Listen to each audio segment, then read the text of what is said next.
Hi, folks. Welcome to a new episode of Do Not Flush. This is going to be, I believe, the fourth or fifth episode.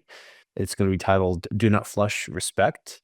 We have a special guest with us today, and I hope we'll be able to share some new sights into a topic that I believe is quite trending or popular right now. Um, so a bit more about what we do at Do Not Flush. We're into trying to dive into bold, thought-provoking discussions about leadership, culture, and some of the overlooked topics in today's world in a more rational, balanced way. I try to bring in voices from both sides or more than one side of the story to try to get a sense of the true nature of a topic and how it might fit into today's workplace and whatnot. Our guest today is Paul Meshanko. Did I pronounce that correctly? Machenko. Mishanko, apologies. He's a globally recognized speaker, author, and culture change expert. Paul is the founder of Legacy Business Cultures, a firm dedicated to helping organizations create healthier, more respectful workplaces. He authored the book The Respect Effect, using the science of neuro leadership to inspire a more loyal and productive workplace. Um, where he explores how respect transforms organizational culture and drives productivity. Paul has worked with over 500,000 leaders worldwide, to include folks from the U.S. Department of Justice, I believe Cleveland Clinic, and Toyota, among many, many others.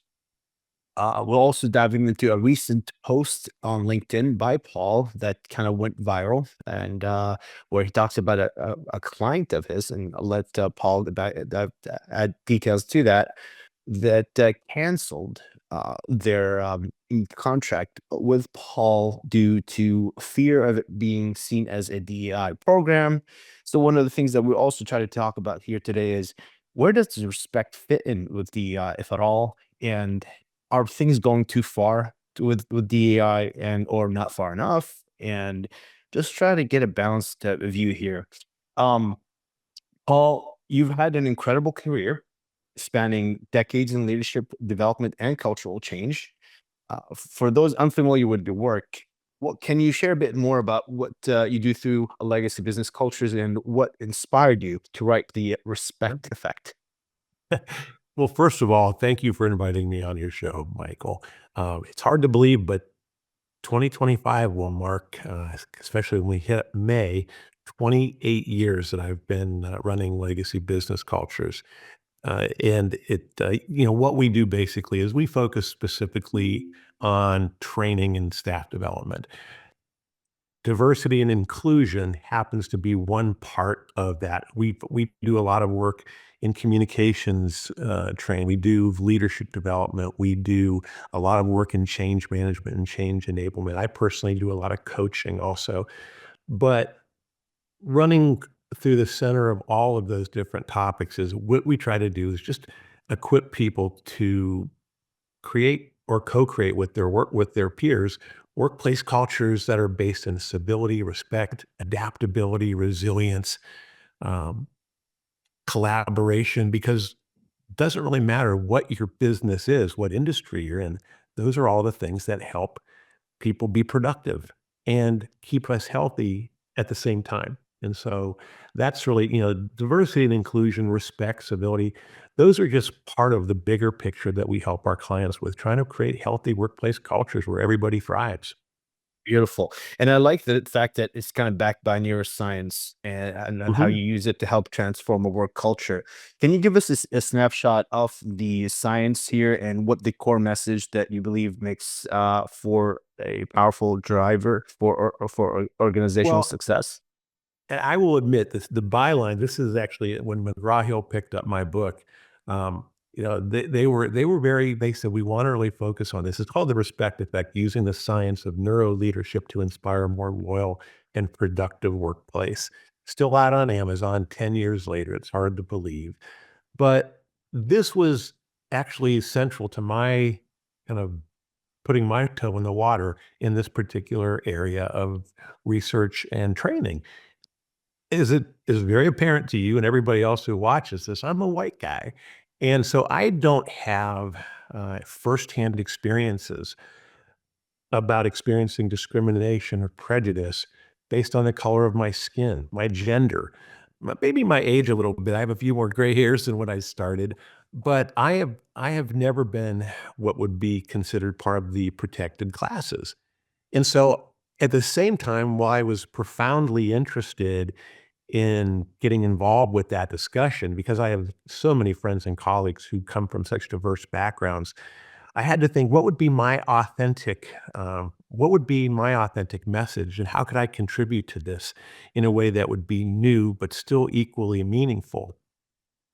Prior to starting my business, I came from a very technical background. I was with a company called Allied Signal, heavy automotive, in the heavy automotive space. I was involved in sales development, and then new product development for very technical products like next generation analog brake control systems for heavy trucks. And so I have a very technical mind. And so science and biology are comes pretty second nature to me in terms of my fluency and easiness to pick up on new themes. And so when I started reading articles about how the way we treat each other physiologically affects our brains and the rest of our bodies, that really got me thinking.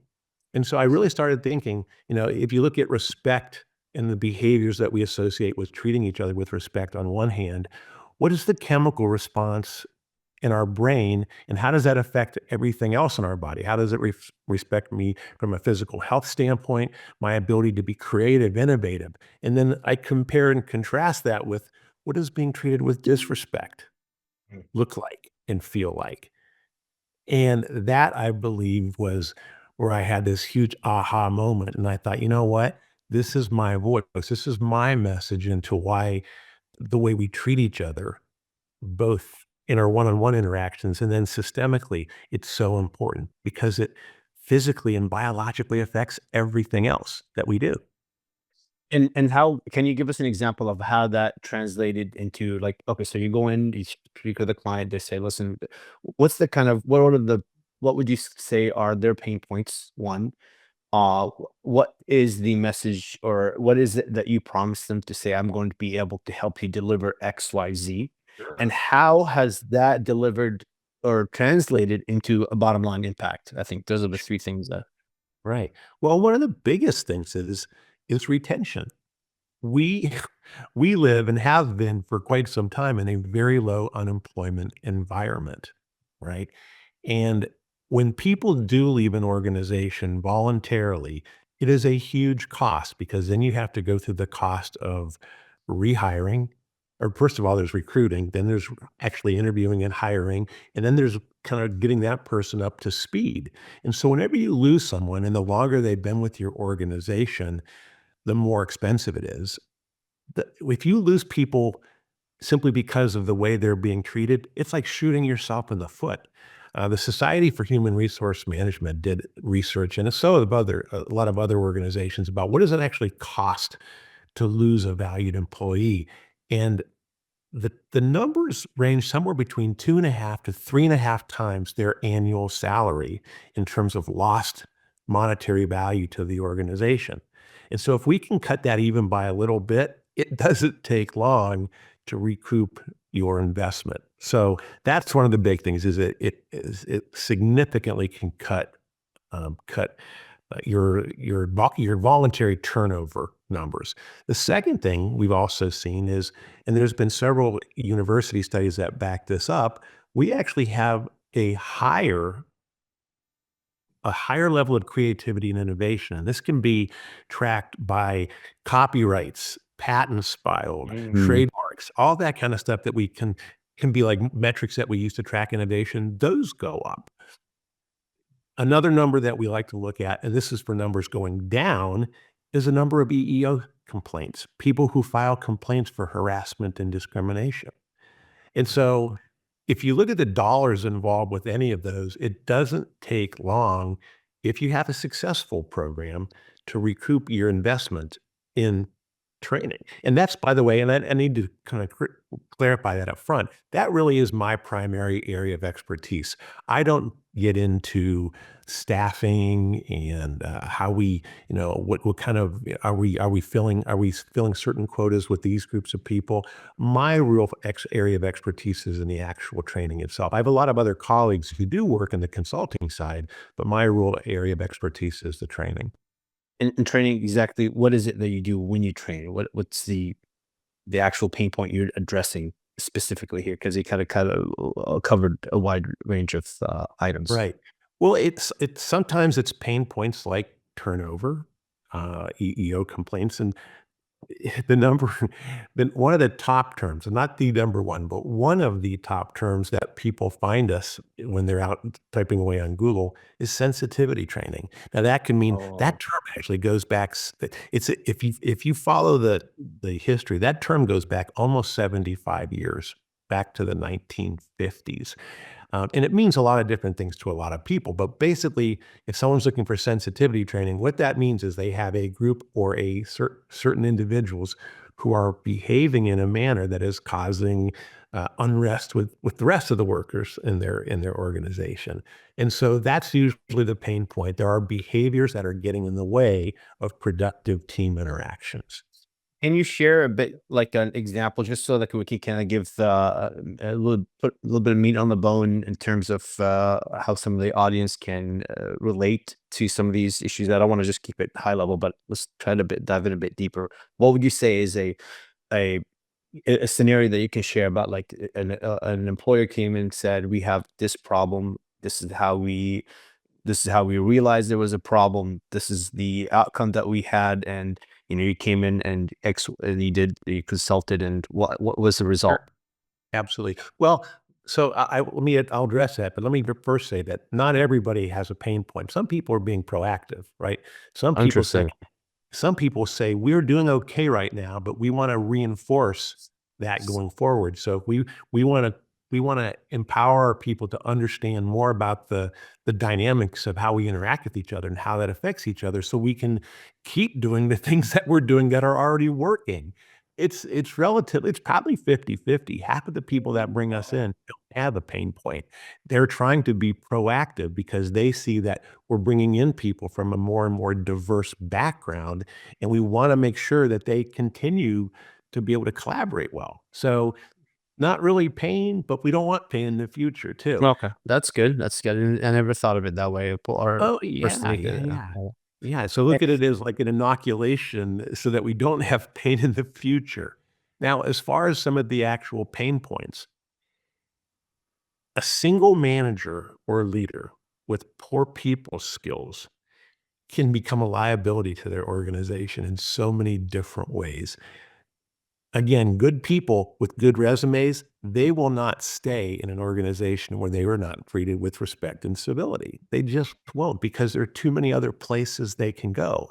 And so one of those pain one of those pain points is that when we have a manager or supervisor, or maybe there's team members in general, maybe it's not one person, maybe it's a group of people who seem to just not be able to play in the sandbox well together. We will often get a call. I got called in by, I won't name the actual metropolitan area by, but a government agency, in a state agency, actually it was a city agency on the Eastern Seaboard, where they had a group of commissioners who were just always going at each other like this. And so we had to go in there and sit down and talk and map out, what do we want? I'm assuming people like to be treated with respect, and most people don't like to be treated with disrespect. So let's map out what those behaviors are right now. And then let's use that as a springboard to identify what are the behaviors that we can mutually agree on together that will be reflective of the kind of culture we want to have. If we had a choice, and we do have a choice, how do we want to treat each other? Let's have that discussion and let's get buy-in to that discussion. So that's certainly, yeah. And what are those behaviors that would be disrespectful? How many hours do we have to talk about those things? It could be yelling, it could be bullying, it could be micromanaging somebody, it could be Rumors or gossip. Rumors and gossip are absolutely the most destructive types of communication we can have in an organization. It can be someone intentionally withholding information from one of their peers that will prevent them from doing their very best work. Disrespect could be as subtle as the eye roll when somebody else is talking in a staff meeting. Let's say, Michael, you were earnestly sharing what your perspective, and one of your colleagues does this, right? Yeah. Think about the messaging. Think about the messaging. What you're really doing is you're saying, you're not listening to that individual, are you? And what very few people realize is what is the physical impact of being on the receiving end of those behaviors? And that's where disrespect becomes not only physically toxic, but it becomes detrimental to the team performance. Obviously everything you're mentioning, you're stating here makes a lot of sense, and I would agree with the message here. Though I want to ask, how far does it go? Like, for example, you mentioned the story of somebody having rolling their eyes, right? I've had been in a meeting where I remember walking a team through some new certification that some of the requirements we have to do as an organization was very detail oriented. I mean, I'm not gonna lie, it was somewhat, it wasn't the most engaging topic to be discussing. But we got through it, and there was a person that kind of reacted in that manner. Um, and at that time, I remember the organization would say, we are all about honesty, but it didn't emphasize to say, honesty sometimes also means, or direct feedback also means that even if you don't have something nice to say, or it shouldn't say nice, but nothing, um, eh, let's say, Nothing positive or supportive. positive or support, but needs to be Right. said for the sake of the organization, Mm. they avoid it. So this is the only way. Sometimes I feel like this could be the reason why they react this way, is because they don't feel like there's another outlet for them to provide constructive feedback. Let's call it. Do you stress that aspect of it as well? Well, that's what you're talking about, is being candid and honest with people, right? And I would tell you that being respectful actually requires that we be candid and share feedback, even if that feedback isn't powerful or isn't positive, rather. Because if I don't give you that feedback, I'll give you an example. Let's just say you have an employee who's doing work that isn't quite up to speed. Okay. But I'm afraid I don't like conflict, so I don't wanna say Mhm. anything mean or to, hurt that employee's feelings. What's gonna be the long-term impact of me not having that conversation? The team's output's gonna be compromised, number 1, but number 2, that individual may end up failing because they didn't know that what they were doing wasn't up to snuff, See, right? this is beautiful, and sorry to interrupt, but this is I Yep. feel like we need to stress on this, because I think this is one of the things that, you know, if and again, like I mentioned, I can kind of argue both sides of the whole DEI conversation. This is one that I feel like one side says that, with DEI, you're not allowed to have any more honest conversations. And I would argue, if it was done right, though I do agree, a lot of companies have not implemented DEI correctly, or have implemented the aspect of realizing that there is diversity of thought that could also come from somebody that looks and sounds just like you. So that's something that also that should have been done. But when you have that, the right amount or the right implementation will give you the room to cite different opinions, especially when you can back it up with facts. And I feel like and that's when, I've been in situations where I would want to cite a contrarian opinion, but it was perceived as if I'm not, going with the flow. I'm like, but there's hold on, guys. You don't want groupthink. Groupthink is Absolutely. something that you want to avoid, and Right. citing a different opinion is, and very much one of the reasons why I started this podcast, because I refuse to believe that there's only, black and white. There's always in between. And let's give it give these topics a bit more um salt, Mhm. and see or figure out where things lie. And it's, again, it's not black and white. But go ahead. I'm sorry. No, no, I think you're absolutely right. And here's, part of our definition when we do training on respect, and by the way, our training piece that goes along that basically incorporates all the information from the respect effect is called Connecting with Respect. That was the name of the training program that got canceled by one of our government clients literally 20 minutes beforehand, even though it had nothing to do with diversity and inclusion per se, So yeah, because let's dive into that. they said out of an abundance of caution, they were terrified because of the political messaging around DEI, especially in the government that had just come out. They were literally terrified that they would lose their job, even if they brought in their employees went through a training program on respect, which to me was just like, have we fallen that far that we're gonna we're gonna say now respect is a dangerous topic to talk about? So why do you believe that that was the case? Why do you believe that your program fell under that umbrella?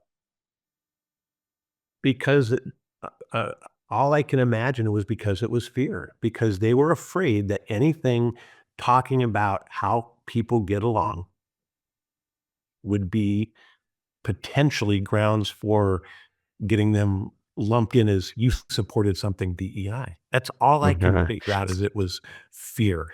And this was the very first time, literally, in over, let's see, I started offering that course probably close to 18 or 19 years ago, in almost 2 decades, that I've ever had a client say, "We're afraid to talk about respect." I have no other explanation other than fear. Wow, that's very insightful. So let's, before we dive into a bit more, I want to out just to kind of reiterate to the audience, and I don't know the answer to this question, but I want to, how many of your clients are repeat clients? That are clients that said, "We saw value. We can definitely tell that bringing you on board has definitely helped our organization in either operational objectives, financial objectives, or just keeping the kumbaya, the peace in the office." How many of them have come back to you, and have any of them shared some bottom line impact numbers with Oh you, my like to gosh, say, yes. "Go ahead." So some of that information is actually in my book because there were a few clients and that actually gave me permission to put their information, naming them by name in the book.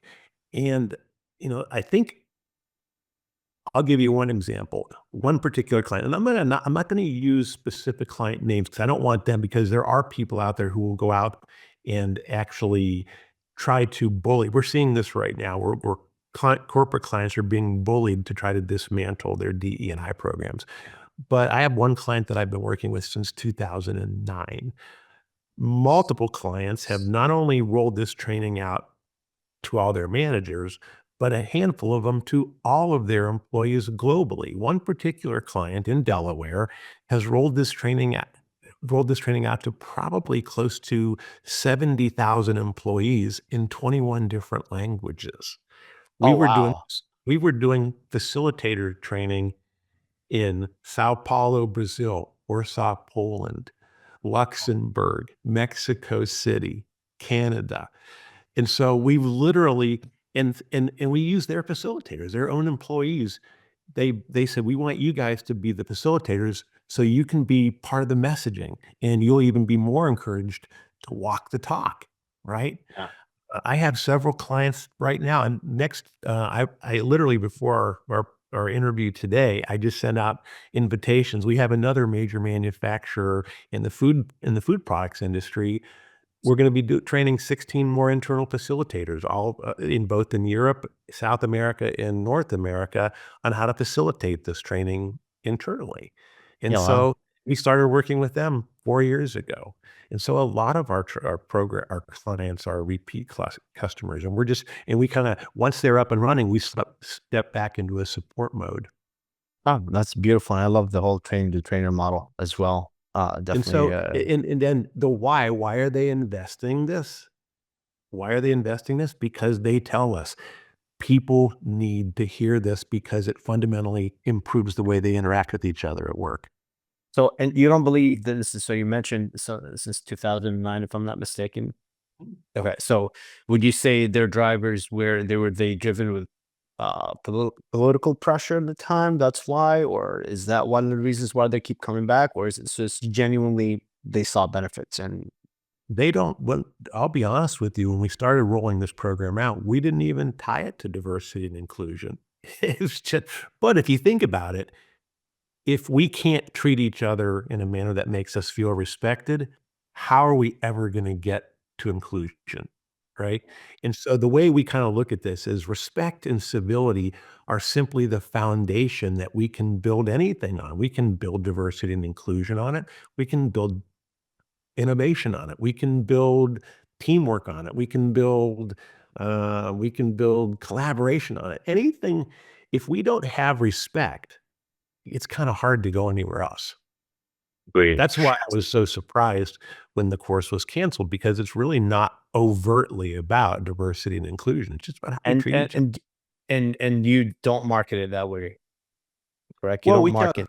So that's a great question. So we do have like last year we were reached out. We were a major manufacturing company, and again I won't say their name, but anytime you see new construction projects going on around a city, you will see their equipment. They had done nothing with diversity and inclusion. And they said, "Hey, Paul, this is in Wisconsin. We want to give our managers and supervisors, we want to bring them up to speed on diversity and inclusion. They've done nothing so far."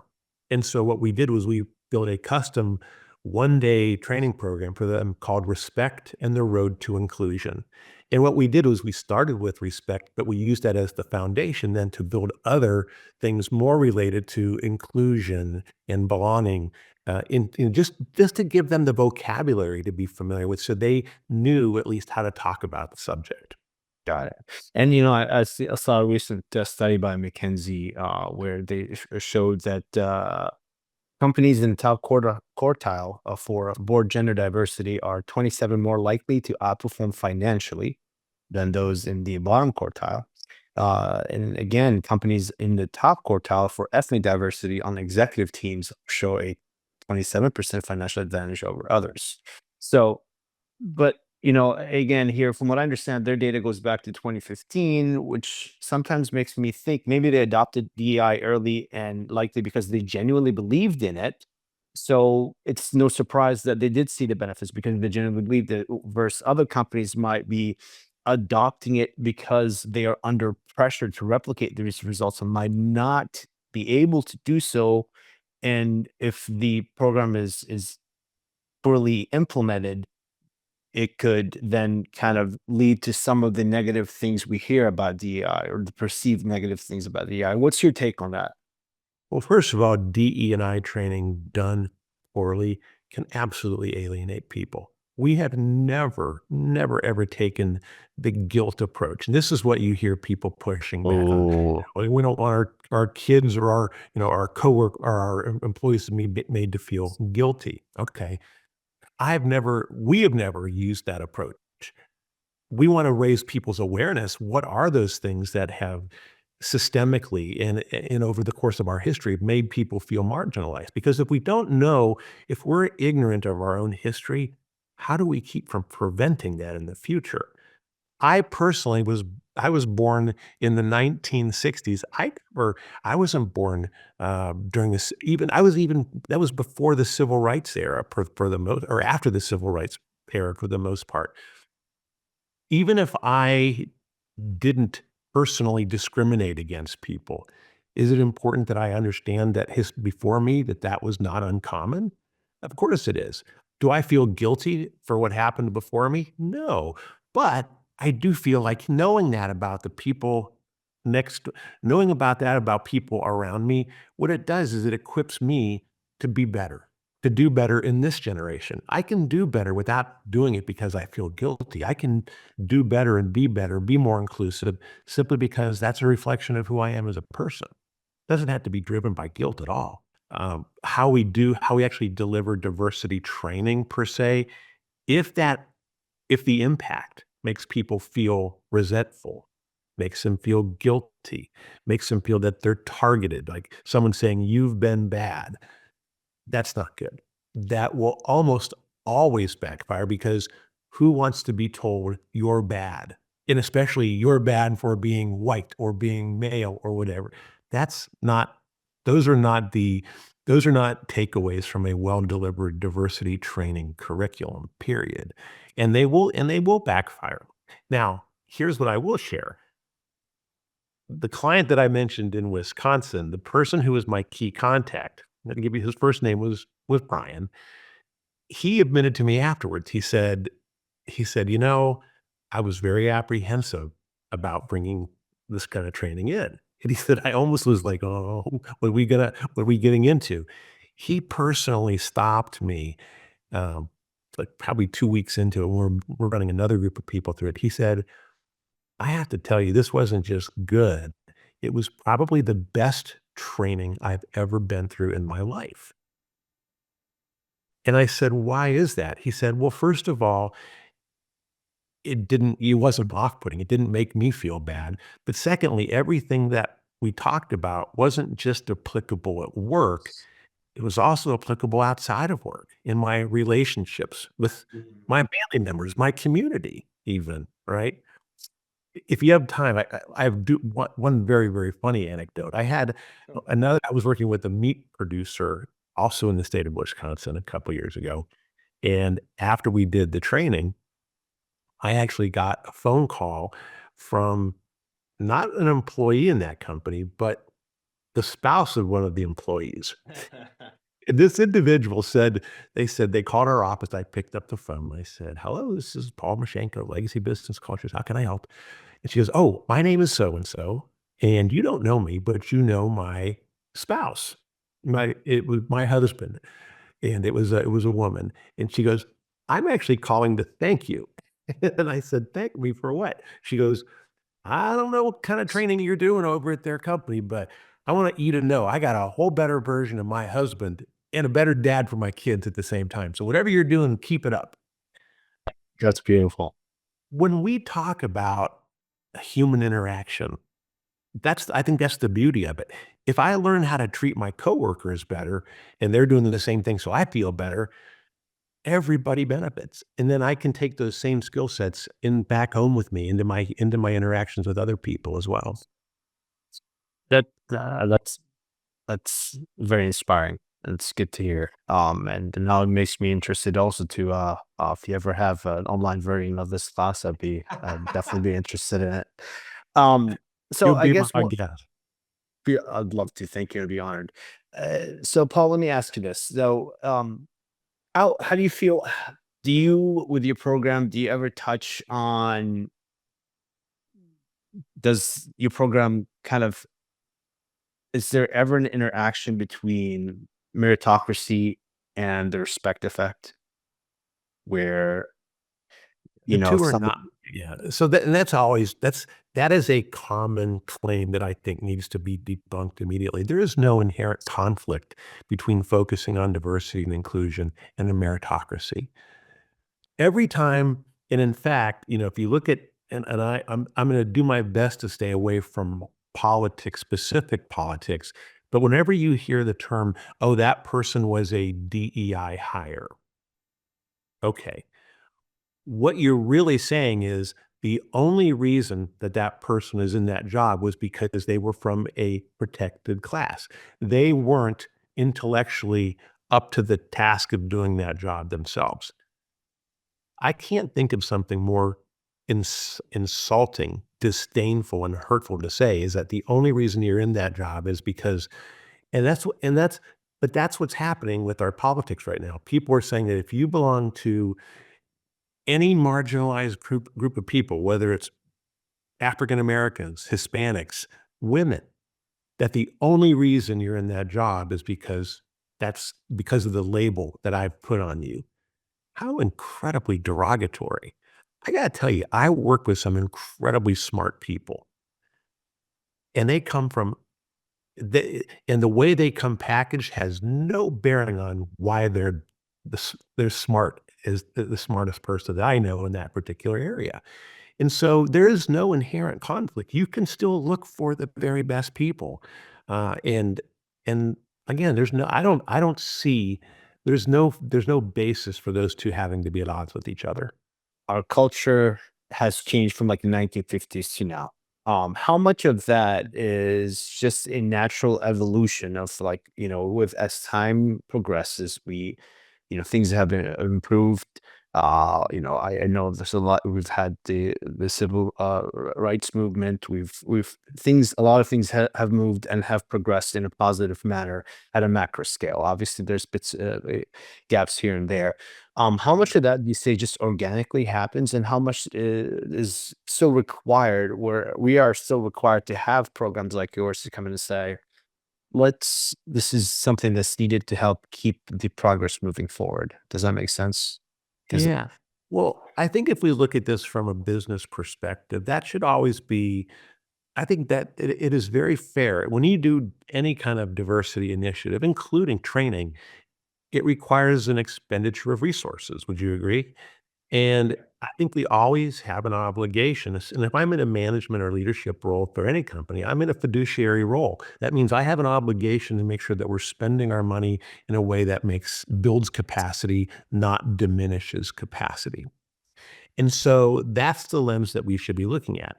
Now, if you look at from a productivity standpoint, if you were a business leader, wouldn't you want like all of your workforce to be productive or as productive as possible, right? And agreed. there's a term that we use called you've probably heard of the psychological safety. Okay, have you ever heard of that term, psychological No, safety? I have Okay, not. No. psychological safety. I love talking about this because it just makes so much common sense. Psychological safety means I can go to work as my full authentic self, however I am. And for me, that would be a treat of some white male. And I don't have to be worry about being judged negatively because of that, right? When I go to work, knowing that I am fully accepted just as I came packaged allows me to be fully focused on getting work done. But if I ever show up at work and I think I'm afraid of being judged, that people are talking about me or judging me because how I am packaged by my race, my age, my gender, my accent, whatever it is, that means there's a part of me that's always not going to be focused on. I'm going to be focused more on my environment than on doing my work. And so if I'm a business leader and I know that demographically our country's changing, we're changing every single year. If I want everybody to be fully vested in helping the company fully engaged, I know you've heard of employee engagement, fully engaged, fully motivated, then I want every one of my employees to feel like you're one of us, regardless of how you come packaged, you are one of us. I love it. That's a I great want to, message. and I want to actually minimize and to a degree, become intolerant of behaviors that marginalize any of our employees because I can't afford that. In a competitive environment, I need everybody really coming to work trying to make a difference for me. I love that. I think that's a great way and a great message to conclude. Unless you have anything else you'd like to add, I think that was a beautiful message. You did ask one question. This is, by the way, to give you another a shout out. Your preparation for today was phenomenal. It really was. And you asked a question about difference in our physical characteristics versus just diversity of thought, right? Do you remember? And you said, could it be that maybe it's just the diversity of thought that makes organizations more impactful? Yes, and okay. Well, you think about it, where does diversity of thought come from? Okay, some could be some parts that are just genetic, my personality, but the way we come packaged actually affects how we go through life. And I'll wrap up with one story. My dorm director from way back, I'm a proud graduate of the Ohio State University. Back in the 80s, I was very blessed to have a dorm director who illuminated me in ways that really didn't even become apparent, or he illuminated aspects of what I talk about today as an adult in ways that really didn't become apparent till later. We were walking. His name was Dale. I won't share his last name. His name was Dale. And Dale was unique to me in my world at that point in time for one reason. He was a black man. He was 8, 9 years older than I was. He had spent time in the Army. He came back to work on his master's in education, and to help pay for that, he was a dorm director. Okay, took care of his room and board and part of his tuition. I had never had, as a young 19-year-old, I had never had a black teacher, a black coach. When I went to work, I'd never had a black boss or supervisor when I was a bag boy and cashier at Kroger's grocery stores, right? And so Dale was the first person of color who was ever kind of in a role to mentor me. And he did mentor me because I was also in a student government position. And we were walking back across campus one time, and he stopped me and he said, "Paul, I have a question for you." I said, "Shoot, Dale, what is it?" He goes, "When you look at me, what do you see?" I said, "I see my friend Dale." Yeah, I'm your friend Dale. But I mean, physically, what do you see? Now, I knew what he was trying to get me to say, but I was stalling incredibly much because I didn't want to say it because I knew he was going to kind of teach me something. What he wanted me to say, and finally, he said he wanted me to acknowledge he was a black man. But I didn't want that to I I didn't wanna acknowledge that that made a difference. But here's what he said to me. He said, "Paul Meshanko," he said, "It's okay to acknowledge that I'm a black man and you are an almost white man," because of my age, my youth at that time. He said, "And if you can't acknowledge that, you can't respect me." Mm. I said, "Dale, why do you say that?" He said, "Because if you can't acknowledge that I'm a black man, what that means to me is that you won't even be a little bit curious to try to understand how my journey through life is going to be different than Oh, yours as a white person." I had never, ever stopped to consider that. And do you know why? Because when we're young, most of us were taught the golden rule, which is what? Treat other people the way we'd like to be treated. But here's the point. Not everybody's the same, right? What if by virtue of being a black man or being a Hispanic woman, being treated like you as a white person isn't what feels like respect to me? I'm a much bigger fan of what we call the platinum rule, which is to treat other people the way they want to be treated. And the God. only way we're going to know how to do that is to roll up our sleeves and spend time getting to know people who are different than us, finding the common ground, which is fabulous, but also acknowledging the differences between us and being curious enough to understand the significance of those differences. I love that. That's a beautiful, beautiful message. I know I said that before with the other, but this is kind of even builds up a bit more on it. And I love the fact that you are stressing that when we do see, like you mentioned, you kind of acknowledging how somebody might look different on the outside. You're actually acknowledge or respect the uniqueness of their journey through life. I think that's a great way to look at it. I don't think I kind of looked at it that way. So now Dale has also is helping me to see things differently, and also I love the fact that you highlighted the positive side of things, and not what sometimes I feel like with recent history, kind of, I get the sense that when we do that, we're just trying to put people in different camps so that we can kind of create artificial borders between them, which I don't want. I don't think we should have artificial borders, and I don't think we should kind of say that you're on that team versus that team. I like to, like a child's perspective. Children they don't see color, they don't see gender, you see, a fellow person, and let's just Yeah. they go out Well, and play. And I feel I love that, but I think you put a unique insight, you added a bit of perspective on the complexity of us as humans and where we should, uh, see how some of the attributes that make us who we are, whether they're, aesthetic or how the where we grew up, our culture or whatnot, just mm, makes us a bit different, and then just kind of try to understand it, which again, it is a great message. And I hope that we as a civilization, as a society, can do a better job of incorporating those goods and relinquishing the bad and move us forward. I like what you said, and I think this is such a powerful way to wrap up our session today. In order to have those conversations, we have to get back to something we did instinctively as kids. As we move closer and closer to adulthood and we start having more reference points, we start to focus more and more on the differences in each other. And it's anthropological because that's what kept us safe in our hunter-gatherer days, right? The kids, when they see somebody else, the first thing when they see someone who's different, they're governed by curiosity. Mhm. Curiosity causes me to approach and engage. Judgment or suspicion causes me to push away, right?